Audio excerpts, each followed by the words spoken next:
So when you graduated, you'd obviously had a great career.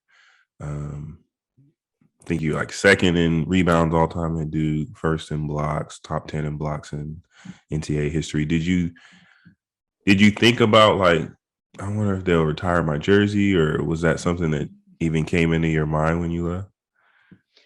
It didn't come into my mind, and then I think someone in the athletic department, it actually might have been Nina, that brought it up and said, like you have a chance of getting your jersey retired Hmm. because you because I think the requirement is like winning a national individual honor, and I Yep. won National Defensive Player of the Year Hmm. my senior year, and so like that was the first time it had even crossed my mind that it was even possible.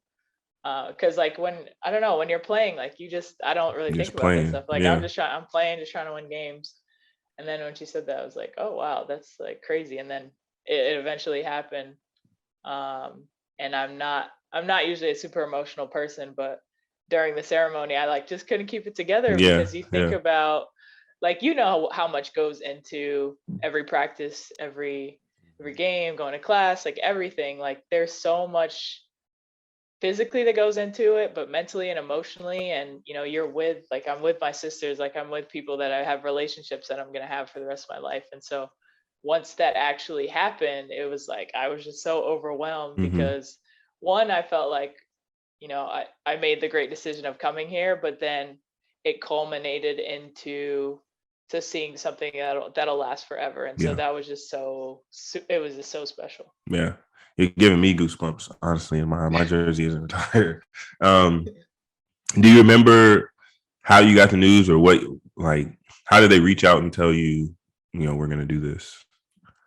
I think I'm pretty sure Kevin White called me, our Hmm. athletic director at the time, and it was either a call or email or both, um, and said, "Hey, like we have some really great news, and we're gonna retire your jersey." Like, and I was just like, "What? Like,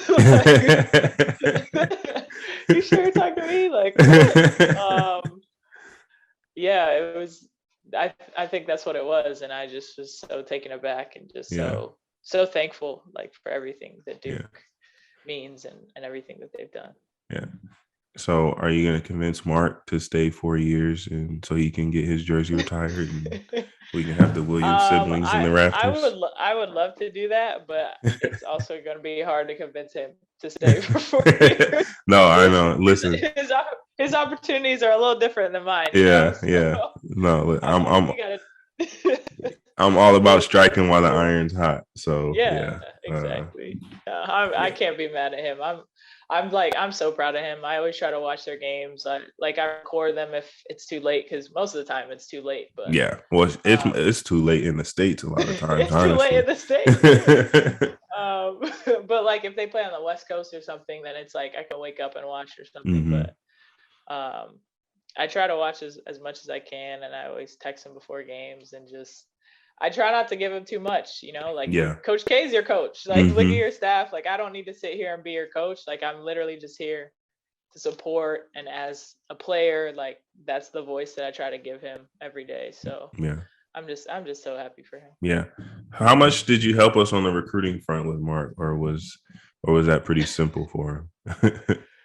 Um, I was really clear with him. I was like, look, like my experience at Duke. You've been to Duke a million times. Like I'm not gonna push this on you. Like Hmm.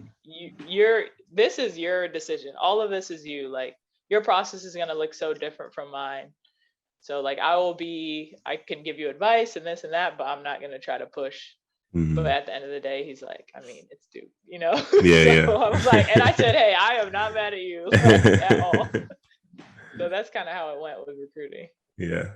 Um, it's funny. It's like so often when you talk to guys about making a decision to come to Duke, they're like, "Man, it's Duke." Like that Yeah. ends up being like the the last thing was, well, it's Duke, so I went to Duke. Yeah.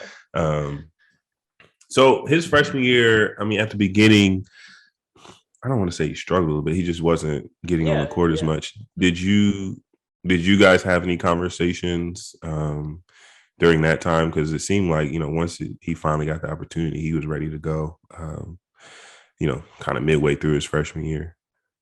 Yeah, I mean it's similar to what I tell him now. I'm just like don't overthink anything. Mhm. You know, just play hard in practice.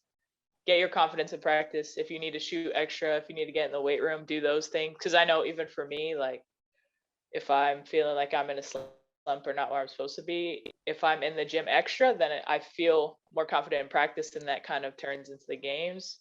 And so that was honestly my advice. I was like, you have amazing resources, you have amazing coaches, um, but you just have to push a little harder. You know, sometimes you think you're pushing yourself, and there's always another level. Mhm. And I think that's kind of what people started to see the second half of the season was like, oh, okay, like this is how he can play. This is how he wants to play. So it was more just like trying to build confidence, and Yeah. that's I think that's always the toughest thing. Like we forget how young these guys are. Like Yeah, forget that's how very young you true. are in college. Like sometimes it just takes a little bit of time. So Yeah. Yeah. And then especially at Duke, not only how young you are, mhm. but you're put on this platform in front of millions of people. Huge. Yes, And exactly. yeah, still figuring it out, at 18, 19 years old. So um, Mhm. yeah, I wish people would understand that a little more often. Like these are still kids. What were you guys doing at 19? And Yeah. would you want that to Yeah. be put on television for millions of people to see? Probably Man, and not. especially and now with social media, like Yeah. I feel like it was just becoming more popular with us, right? Hmm. Like, but now it's different. It's like Yeah, another it's a level lot of different. access and another level of just intense Yeah. intense people. Yeah. So I didn't get I got on Twitter like the end of my freshman year, and Twitter wasn't yeah, it it was wasn't a what it lot, it is was a now. lot different. Everything was it was completely different. Like, Yeah. you know, you couldn't even put a video on Twitter, I don't think. Like No, I you don't could think so. barely put a picture up. And now it's like, yeah.